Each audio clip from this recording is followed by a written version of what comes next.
আমি শুধু সখীপুরের মানুষকে দেখতে এসেছি। এমন একটা উত্তেজনাকর বিপর্যয়ের মুখে সখীপুরের মানুষ যাতে সাহস না হারায়, তারা যাতে ভালোভাবে থাকতে পারে, শুধু এই জন্যে সখীপুরের মানুষকে সালাম জানাতে দেখতে আমি এসেছি। আমাদের দেশে এর আগে অনেক আন্দোলন হয়েছে, কিন্তু এত অল্প সময়ে এত বেশি মানুষ কখনো জীবনদান করে নাই। বৈষম্য বিরোধী আন্দোলনে ছাত্র জনতার রক্তদান কোনো মতেই দেখা যেতে পারে না, দেখা যায় নাই। যারা নিহত হয়েছে, শহীদ হয়েছে, আমি তাদের আত্মার মাগফিরাত কামনা করি। যারা আহত হয়েছে আল্লাহর কাছে প্রার্থনা করি, পরম প্রভু আল্লাহ তাদেরকে আপনি অতি সত্তর সুস্থতা দান করুন। প্রিয় বন্ধুরা, আমি শুনেছি সেদিন সরকার দলের লোকেরা বৈষম্য বিরোধী আন্দোলনকারীদের উপর ঝাঁপিয়ে পড়েছিল, তাদেরকে ক্ষতিগ্রস্ত করেছে, আক্রমণ করেছে, কাজটা ভালো করে নাই এবং তার ফল গত 5ই আগস্ট বাংলাদেশ দেখেছে, বাংলাদেশের মানুষ দেখেছে। বঙ্গবন্ধুর কন্যা শেখ হাসিনাকে আমি বহুবার বলেছি, এটা বাবার দেশ ভাববেন না, দাদার দেশ ভাববেন না, এটা মানুষের দেশ, মানুষের দেশ ভাবতে চেষ্টা করুন। বঙ্গবন্ধু নিজেই বলেছিলেন, চোরা না শোনে ধর্মের কাহিনী। শেখ হাসিনা আমার কথা শোনে নাই, তিনি সেন্টার করতে বলেছেন। বৈষম্য বিরোধী ছাত্ররা, কোটা সংস্কার আন্দোলনের ছাত্ররা যদি আমার সাথে কথা বলতে চায়, আমার দরজা খোলা, তারা আসতে পারে।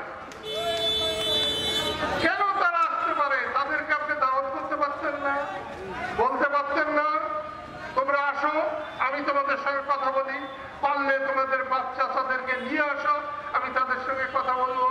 তারপরে উঠেই ধরে বসে রইলেন। যদি তাদের ইচ্ছা হয় তারা আসতে পারে, ইচ্ছা হয়েছে আপনাকে ঘাড় ধরে বাইরে করে দিচ্ছে। আমার বলতে মুখে লাগে, আমি তার অন্যায়ের সঙ্গে কোনোদিন আমি তার সঙ্গে ছিলাম না, কিন্তু তোমরা দেখো সখীপুরের মানুষ, আমার কি কপাল। আজকে 25 বছর কৃষক শ্রমিক জনতা লীগ করেছি, কতবার আমার মিটিং ভাঙছে, কতবার আমার গাড়ি ভাঙছে, আমাকে মিটিং করতে দেয় না।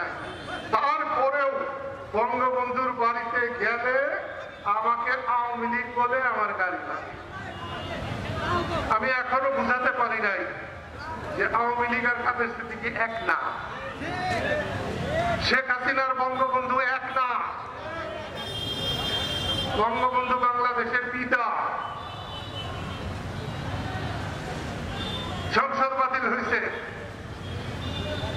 আজকে উপজেলা বাতিল হয়েছে, পৌরসভা বাতিল হয়েছে। বঙ্গবন্ধু কি বাতিল করবেন? তার নাম পিতা, রাষ্ট্রপিতা। রাষ্ট্রপিতা বাতিল করতে গেলে সন্তানের কিন্তু জন্ম পরিচয় থাকবে না। এই জন্য একটু ভেবে চিন্তে যাবেন। দেশের অবস্থা মোটেই ভালো না। আমি অধ্যাপক ইউনূসকে খুব পছন্দ করি, ভালোবাসি। তার গ্রামীণ ব্যাংক নিয়ে যখন বিপদ হয়েছিল, আমি বারে বারে তার কাছে গেছি, তাকে আমি সাহস দিয়েছি, তার জন্য আমি কথা বলেছি এবং শেখ হাসিনাকেও বলেছি। এরকম একটা মানুষের লেজ কাটতে যে আপনি ভালো কাজ করছেন না, তাকে আপনি সাহায্য করেন।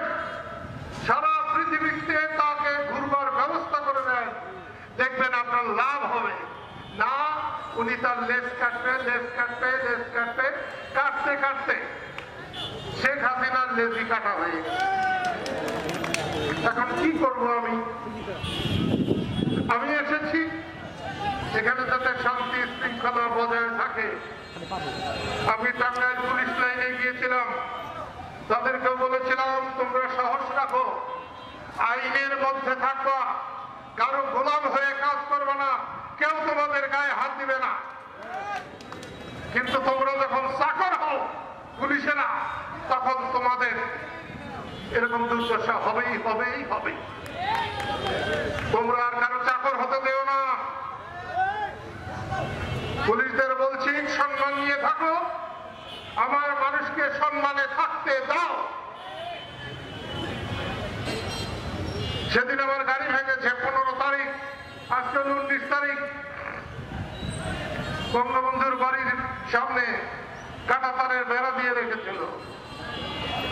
আমাকে কেন বলছে জামাতের লোকেরা, শিবিরের লোকেরা আপনার গাড়ি ভাঙছে। আমি বললাম ওদের কথা আমি চিনি, অনেক জামাতের নেতাগুলোর সাথে দেখা হয়েছে, কথা হয়।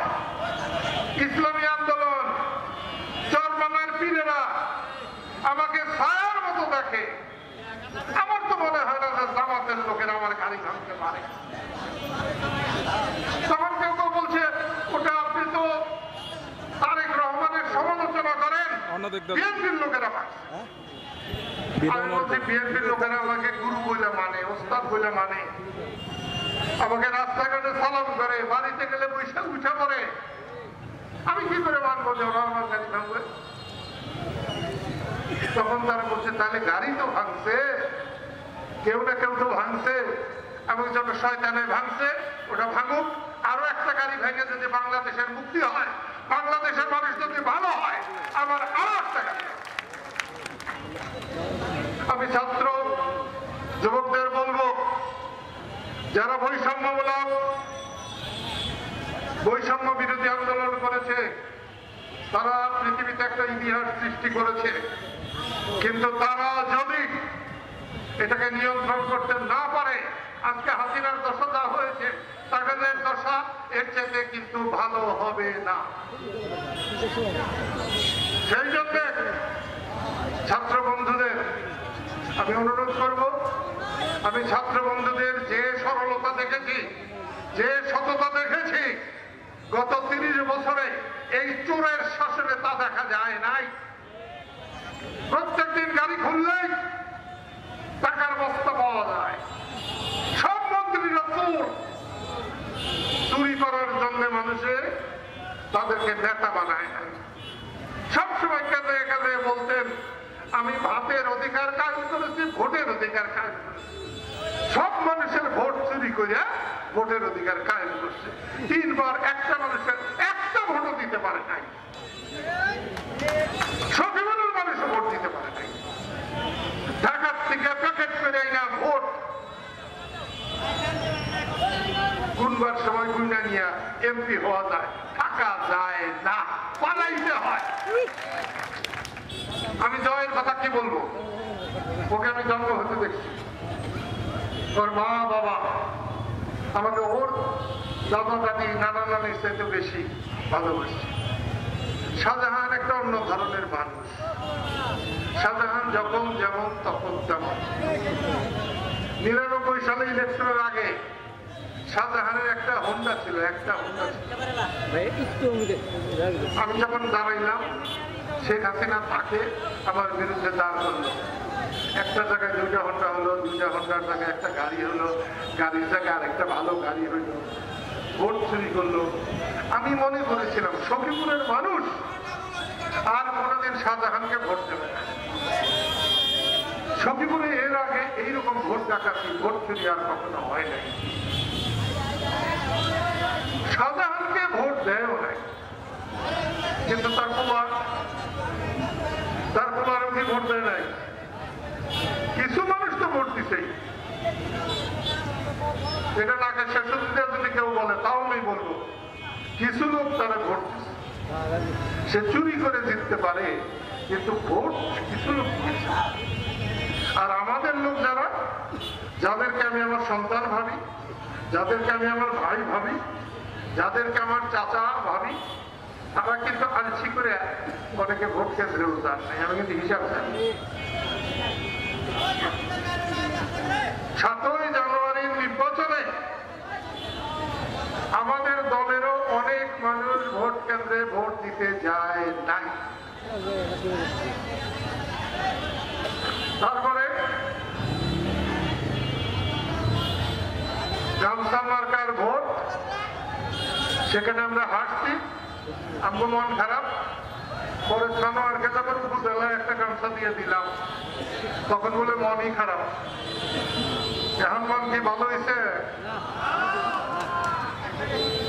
ওইরকম মানুষ ভালো। আল্লাহ তাআলা কোরআনের মধ্যে বলছে 3 দিনের বেশি যারা শোক করে, বাপ চাচা মাও মারা গেলেও 3 দিনের বেশি যে শোক করে, তাকে আল্লাহ তাআলা শয়তান বলে উপাধি দিছে, শয়তান বলে অভিহিত করেছে। তাইলে আমার দল কৃষক শ্রমিক জনতা লীগ, আমি তো নেতা হওয়ার জন্য, এমপি হওয়ার জন্য, মন্ত্রী হওয়ার জন্য দল করি নাই। দল করেছি গরিব মানুষকে পাহারা দেওয়ার জন্য, গরিব মানুষের কষ্ট না থাকে, আটিয়া মনের প্রদেশে যাতে কষ্ট না পায়, পুলিশের জুলুম যাতে সইতে না হয়, সেই জন্য আমি দল করেছিলাম। কিন্তু আমার মনে খুব আঘাত লেগেছে যে আমার দলের অনেক কর্মীরা, অনেক নেতারা মানুষের পাহারাদার হবার চেষ্টা করে নাই, পাহারাদার হয় নাই। তোমরা যদি এখন থেকে পাহারাদার হতে পারো, আমি খুশি হব। আর কয়দিন বাঁচবো আমি জানি না, কিন্তু আমি ইলেকশনের পরে পরেই বলেছিলাম যে এই শেখ হাসিনা 6 মাসও থাকবে না। এখন শেখ হাসিনা সবকিছু হারাইছে, তার নিয়ে আমি কি বলতে চাই? তার যদি ক্ষমতা থাকতো তাহলে তার ভুল ত্রুটি নিয়ে কথা বলতাম। তবে শেখ হাসিনার বলা জয় ভাই না, বাবা তুমি যেগুলা বলো, এখানে যে মানুষগুলো আছে তাদের অনেক কষ্ট। তোমার মায়ের পায়ের জুতা হয়ে যারা ছিল, তাদের এখন জীবন বাঁচে না। তুমি আর এইরকম